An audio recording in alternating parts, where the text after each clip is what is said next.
Somebody would turn left and come around to a drop-off area that's located directly at one of our cores that continues all the way up through the mall. So that's an elevator, escalator, lobby core that somebody can use in Valley Service. Just, Council, I can hold the questions after because this is almost like their public participation, since the meeting is centered around staff and their comments that they sent out to us in their presentation. Do you have much more? I'm not trying to rush let's get to the actual mall levels. Okay. Okay. The only reason I'm asking is because special meetings, the more time this takes up, the more meetings we gotta have. Okay. And just along those lines, we'll just have, for the benefit of the commissioner and the council person, just have staff kind of go through their comments, and that kind of gives you highlights of some of the issues there once they're done. I think once we get, let's just scroll through. Before you leave those, the ramping, I'll show you.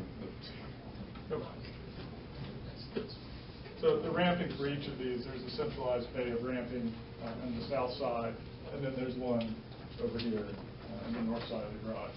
They are parkable ramps. There are a series of speed ramps to the rear that take you up to the partial levels of parking that you'll see in the upper levels of parking there. But at the lower levels, for convenience and the ability to just park on those, we've kept those as parkable non-speed ramp situations.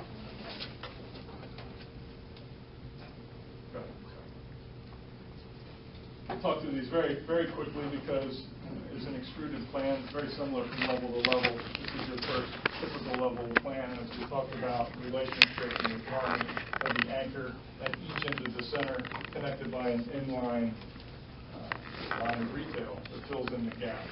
Our courts, again, as we talked about before, strategically located. This one here particularly because it allows the introduction of some transparency into the center, which again breaks down the fortress mall. Particularly at that primary corner, we feel it's very important that you can see into it, that it's activated, that it's animated. It really speaks to the activity and energy that this center needs to have. Parking, partial parking that occurs to the rear that feeds both anchors on either side, and then the speed ramps that occur along the eastern edge of the parking deck. The plan's going to be similar. You see the keyholes.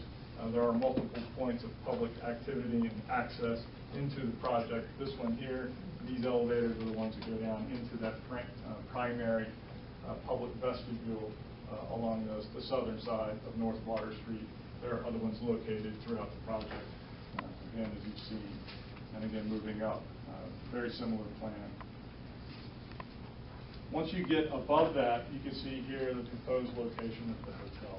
We did study multiple locations of the hotel, studied it both internally as well as talking with multiple hotel operators, and selected this location for two reasons. Primarily access, vehicular access, and visibility. Visibility in its location along the western side of the project and its relationship to the public plaza, as well as providing vehicular access, which is very important, without forcing someone to go all the way through the center. Again, very early, not even architecture, massing plan of an elevation along West Street. And you can see just these jewel boxes that we talk about that really mitigate the scale of a large retail center, while trying to also create and respond to a retail street front environment. You can see the hotel that exists and with a bit of height here to the southern side of the block, and then some of the glass that's not really rendered really starts to express and address that primary gateway that we'll get to in a second one of these. We have sections. We can come back to these if they're important.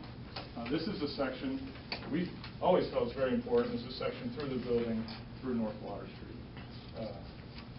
It's obviously a very challenging condition, but to our mind, one of the things that we don't want it to be even is a tunnel.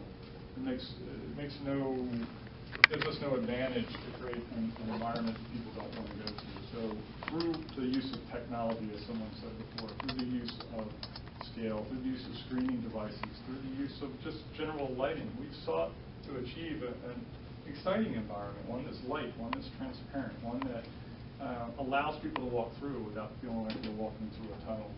And from some of those comments, we have developed a bit more information in the addendum. I'll back up just a little bit. The area that we're